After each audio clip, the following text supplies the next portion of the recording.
Bé, l'Escola de Llibreria és un projecte que té per objectiu formar els professionals de llibreries. Aleshores,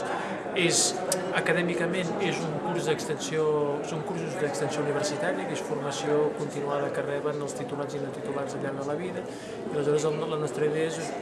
preparar un pla d'estudis adequat a donar resposta, a tenir una formació més de qualitat a l'atenció al públic en llibreria. I tenim una estructura així amb mòduls, que hi ha coses al marc legal, administratiu, el circuit del llibre,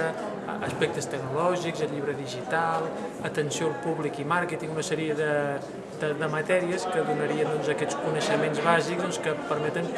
pujar el nivell de qualitat en l'atenció al públic en una llibreria. Aleshores, això en principi comença l'any que ve, hi ha un període de preinscripció i aleshores a partir de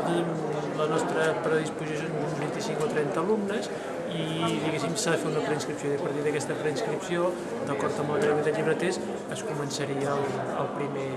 curs. No, a veure, això jo crec que és un aspecte que diu molt del gremi, vull dir, la formació és fonamental i a nivell universitari encara més per mantenir-se al màxim al dia amb tot el que passa. Aleshores,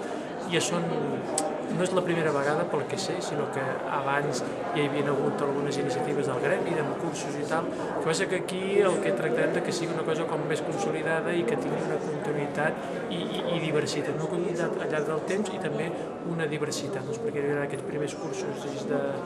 postgrau, però més endavant es poden intentar organitzar altres iniciatives amb el mateix objectiu, de disposar d'una formació continuada per oferir una atenció de qualitat al client.